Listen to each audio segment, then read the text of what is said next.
Alors revenons, si vous voulez bien, à cette définition-là de la nation. Alors une nation, donc, c'est d'abord et avant tout la conscience de son unité qui s'inscrit d'abord dans l'histoire, c'est-à-dire un récit collectif, une aventure collective. Oubliez ça, il ne s'agit pas de connaître par cœur les dates, Jacques Cartier en 1534 ou Montréal en 1642. Lorsqu'on parle de la conscience historique, on parle en somme d'avoir parcouru une aventure commune. J'y reviens dans un instant. 2, le désir de vivre ensemble s'exprime par le biais de la culture. Bien sûr, on pense immédiatement à la langue. La langue n'est pas qu'un outil de communication, c'est aussi un outil d'affect. On pense à la poésie, par exemple, ou à la chanson. Donc, la langue traduit aussi des émotions. Ces deux dimensions, l'histoire et la culture, il faut en ajouter un troisième maintenant, c'est l'espace commun, c'est-à-dire un territoire historique. Ce territoire, il est bien sûr inscrit dans la géographie, dans le relief, mais il s'inscrit tout autant aussi dans le climat, la végétation, la faune et la flore, en somme, qui occupent ce territoire et qui nous forgent intimement. On n'a qu'à penser, par exemple, au rôle du froid dans la culture québécoise. Effectivement, récapitulons, l'histoire, c'est loin d'être une simple affaire de date, de fait. Lorsqu'on dit reconnaître la nation québécoise du point de vue de l'histoire, on ne parle bien sûr pas de connaître des dates par cœur. Quiconque en est capable. Et ça ne signifie pas que vous adhérez ou vous appartenez à une nation. En revanche, avoir vécu soi-même des événements, les avoir parcourus, les avoir vus de près, comme par exemple, vous étiez tout petit en 2012, vous en avez conscience qu'il s'est passé quelque chose, un jalon essentiel qui a modifié, qui a forgé l'identité québécoise. On pense bien sûr aux émissions pour enfants, celles de vos parents, celles de vos grands-parents, celles de vos parents ou celles que peut-être qui vous dit quelque chose encore aujourd'hui. Non, décidément, l'histoire, c'est d'abord et avant tout participer à une expérience. On pense par exemple au verglas en 1998 ou à divers épisodes qui forgent la culture. Et ça, c'est une bonne nouvelle. Cette bonne nouvelle, c'est qu'on n'est pas obligé d'avoir vécu 400 ans en territoire québécois pour être pénétré de sa culture. Il s'agit aussi d'adhérer à ces codes en arrivant. Par exemple, quelqu'un qui est arrivé en 1995 a vécu le référendum. Quelqu'un qui est arrivé en 2001 a vécu le choc post-11 septembre ici aussi. Quand bien même un immigrant serait arrivé l'an dernier, là, en 2020, il aurait quand même participé avec les autres Québécois au drame de la pandémie de la COVID-19, les points de presse échevelés du docteur Arruda ou les interventions de Legault ou les files d'attente devant les magasins, etc. En somme, il lui aura suffi que de prendre le train de la nation québécoise pour immédiatement commencer à participer à ses codes, à son historique et contribuer à sa culture. C'est la bonne nouvelle dans le fait que la nation soit en constante évolution. L'autre facteur important, c'est que la nation veut faire société. C'est-à-dire qu'elle a pour objectif non pas de perpétuer un groupe ethnique, une race, à la limite même pas une langue. Ce qu'elle souhaite, c'est conserver son unité, sa cohésion. Par conséquent, elle souhaite y adjoindre l'ensemble de la population, hommes, femmes, jeunes, vieux, quelle que soit leur origine culturelle, afin de constituer autour d'elle une société diversifiée, pluraliste, démocratique, libre. Bien sûr que la nation peut connaître des excès nationalistes, et il demeure qu'elle se distingue fondamentalement de n'importe quel groupe, que ce soit ethnique, couleur de peau, orientation sexuelle, dans la mesure où elle ne pose d'emblée aucune limitation identitaire à l'adhésion à ces valeurs. Tout le monde y est bienvenu. Ce n'est pas simplement une forme d'invitation sournoise, et bel et bien parce que le principal objectif d'une nation, de toutes les nations, est d'arriver à embrasser toute la société dans ses différences, ses contrastes, sa diversité. A priori, le rôle du territoire dans l'identité nationale paraît le plus simple à concevoir. Et pourtant, il n'est pas dénué de complexité. Effectivement, a priori, quand vous vous dites membre de la nation québécoise, donc immense territoire, invisible de l'espace, bloqué par 3 océans bien distincts, la baie d'Hudson, la mer du Labrador, l'océan Atlantique. En somme, le Québec n'a aucun mal à assumer une identité territoriale, là. Il serait le 11e plus grand pays du monde s'il était souverain. La question est davantage de savoir dans quelle mesure il y a un pays virtuel et un pays réel. Le pays réel, c'est la vallée du Saint-Laurent, c'est-à-dire là où sont concentrés encore aujourd'hui plus de 90% de la population. La réalité, c'est que le Québec est échancré. Ici, une carte de 1995 où on voit le territoire véritablement habité, littéralement là où c'est vert, il n'y a pas un chat. C'est qu'il y a bel et bien, comme disait Pierre-Joseph Olivier Chauveau, résumer le Québec, c'est assez simple. Une longue saucisse avec une ville à chaque bout, du centre-ville de laquelle on voit la forêt jusqu'au pôle Nord. L'image est belle et quand même assez troublante. En réalité, lorsqu'on parle du rôle du territoire dans l'identité nationale, ça va bien au-delà de la superficie territoriale comme telle. Ça embrasse aussi des questions comme le relief, la végétation, la faune, la flore, le climat, bien sûr. En somme, toutes ces caractéristiques géographiques contribuent à forger l'identité, à créer une culture et à engendrer un mode de vie. On n'a qu'à penser, par exemple, au rôle du froid dans la culture québécoise. Un marqueur identitaire très, très fort. Vous n'avez qu'à penser, par exemple, au rôle qu'a joué l'hiver ou le froid dans l'appropriation par des immigrants de la culture québécoise. Hein? Je me suis habitué à l'hiver comme si c'était pratiquement un certificat de citoyenneté québécoise. Donc, au-delà de son rôle géographique, le fait que le Québec forme une gigantesque péninsule, le rôle du territoire dans la création d'une identité nationale est beaucoup plus diversifié qu'on le pense. Pensez par exemple aux habitudes de sociabilité des Canadiens français du 19e siècle. Tous les étrangers sont frappés du fait qu'ils vivent littéralement tous dans la cuisine et parfois se massent plusieurs familles, les enfants, les belles-sœurs, tous autour du poêle, à pratiquer des arts ménagers comme la cuisine, le tissage, le tressage, aiguiser des outils et tout le reste, tous ensemble.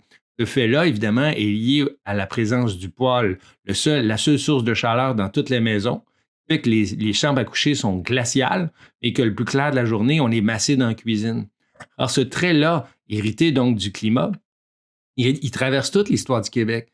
Dans les années 1950, par exemple, lorsque des Québécoises et des Québécois inventent un genre télévisuel, le téléroman, le premier décor qu'on campe en général, c'est la cuisine. C'est dans la cuisine québécoise des téléromans que se noue et se dénoue l'ensemble des drames autour d'une tasse de café avec une bonne explication, comme ici la famille Plouffe.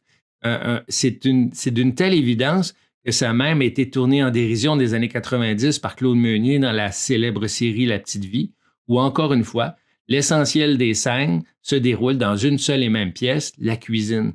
Pourquoi? Essentiellement, un héritage culturel qui vient de l'aube des temps, où la seule pièce chauffée était la cuisine et où donc tout le monde se retrouvait. On perpétue encore ce trait-là, même à l'époque où toutes nos pièces sont bien chauffées. Vous n'avez qu'à penser, lorsque vous invitez des amis à souper chez vous, en général, vous passez toute la soirée dans la cuisine, là, les coudes dans sauce à spaghetti, à vider votre verre, au point qu'il ne viendrait pas à l'idée de personne de quitter la cuisine pour aller, par exemple, dans le salon ou aller prendre une marche.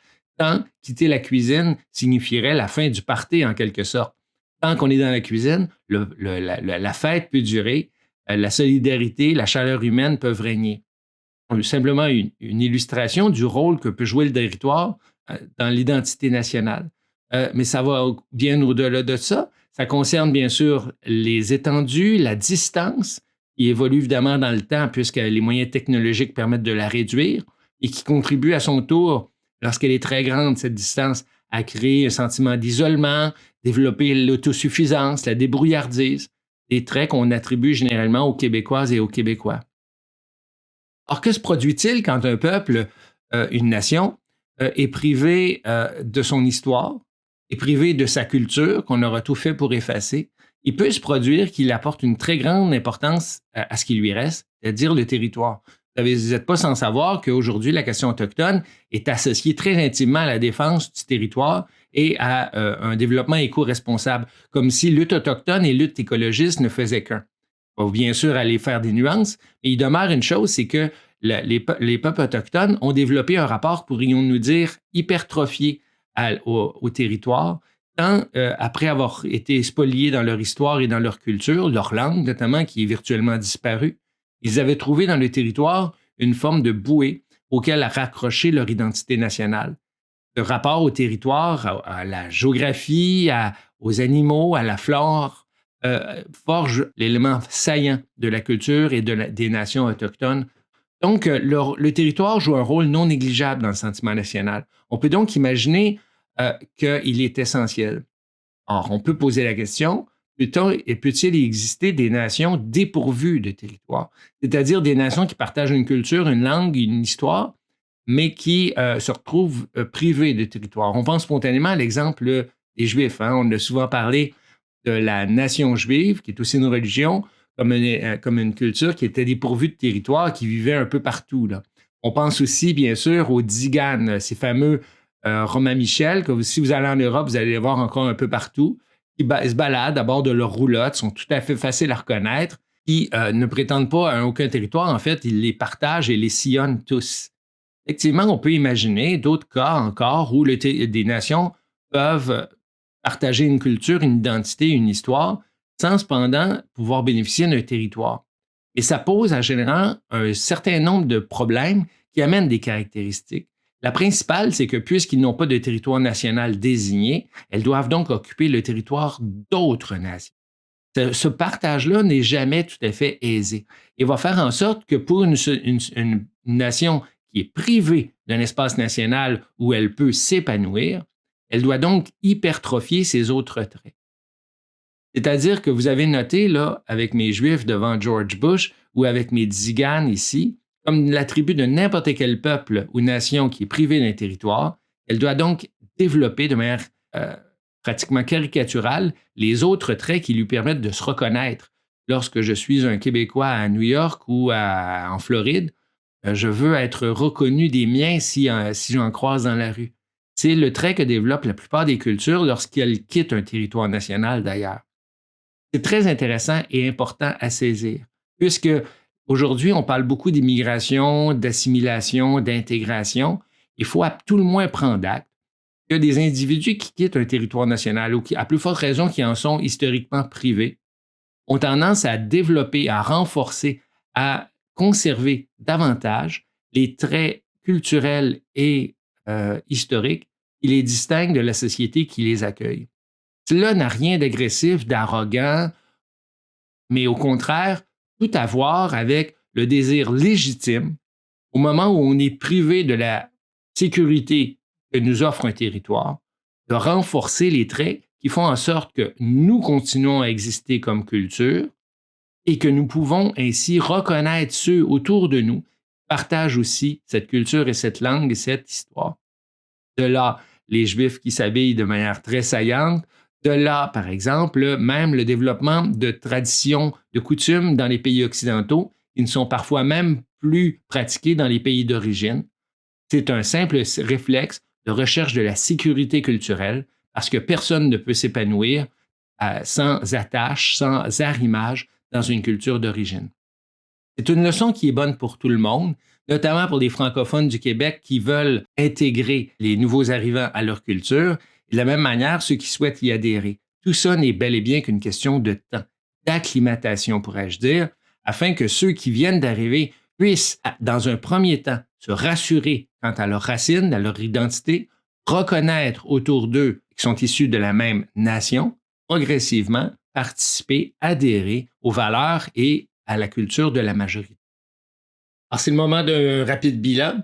Faire l'histoire du Québec, c'est faire en somme l'histoire d'un non-pays.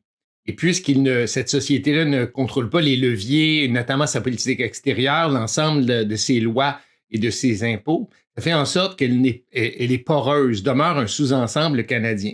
Par conséquent, les historiens et les historiennes ont pris l'habitude de construire le récit national autour de la notion de nation. Cette nation-là, elle a des avantages, elle a des caractéristiques claires, une langue, une histoire, une identité. Chacun a conscience de faire partie de cette nation. En revanche, cela peut provoquer des tensions identitaires, notamment avec les groupes qui s'y sentent pas spontanément inclus. Je pense évidemment, par exemple, aux Autochtones, aux anglophones ou aux Négro-Québécois. Dans les circonstances, cette tension-là traverse le récit national québécois et fait en sorte que faire l'histoire du Québec est souvent associée à une opération de promotion de l'identité nationale québécoise. On se rappelle par ailleurs que l'appartenance nationale repose en particulier sur 3 pivots. Le premier, c'est bien sûr un rapport rationnel à une histoire, à des codes, à des usages, hérités des expériences collectivement vécues, que ce soit de la fondation de la Nouvelle-France, mais beaucoup plus les événements récents qui forgent la culture, les codes, les façons de fonctionner, les rituels, mais également qui font en sorte que constamment, la nation voit adhérer à ses valeurs, à son histoire, de nouveaux membres qui participent à leur tour à l'histoire du Québec. Par ailleurs, c'est également une culture, notamment une langue. On pense par exemple à la langue, à la chanson, à la poésie. Enfin, une nation, c'est également un rapport à un territoire, bien au-delà de la superficie ou du relief. Le climat, la végétation, tout ça interfère. Ce territoire-là, est-il nécessaire? Pas toujours. On a vu des peuples comme les Premières Nations apporter beaucoup d'importance au rapport au territoire, tandis que d'autres peuples ont un rapport beaucoup plus flou au territoire, faisant en sorte qu'ils ont tendance à renforcer d'autres traits, notamment leur histoire et leur appartenance culturelle. On le voit notamment par leur empressement à former des communautés très soudées autour de codes culturels et parfois même se regrouper dans certains quartiers très, très compacts. Je pense bien sûr aux fameux ghettos d'immigrants. En dernier lieu, rappelons néanmoins que la nation présente la caractéristique de vouloir faire société, c'est-à-dire par opposition aux groupes identitaires qui se réclament d'une identité spécifique. La nation, elle, par le simple principe qu'elle souhaite se reproduire et se perpétuer dans l'histoire, va tendre à essayer d'agglomérer ou d'intégrer l'ensemble de la diversité humaine afin de faire société et de pouvoir ainsi assurer sa propre pérennité. On pose maintenant la question de la pertinence au 21e siècle du concept de nation qui est critiqué de toutes parts. Il demeure que jusqu'à nouvel ordre, face à l'autre grand mouvement de ce siècle, la mondialisation, c'est-à-dire l'intégration de plus en plus grande à une économie globalisée, l'importance des multinationales, les fameuses GAFA, l'Internet qui traverse les frontières, il demeure qu'à peu près toutes les formes de résistance auront échoué à ce moment-ci, sauf peut-être le principe national.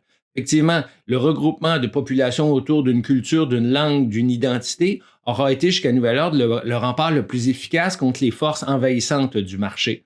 On a vu dans plusieurs pays, pour le meilleur et pour le pire, des sociétés résister à l'avancement de la mondialisation autour du principe de nation. En fait, la nation y trouvera peut-être un second souffle autour de l'idée qu'elle est quand même pour des populations, pour des sociétés soudées par l'histoire et par une culture, le moyen de résister à l'uniformisation et à l'anglicisation de la planète. Ça met fin enfin au premier cours. On se retrouve la semaine prochaine. Merci, bye bye.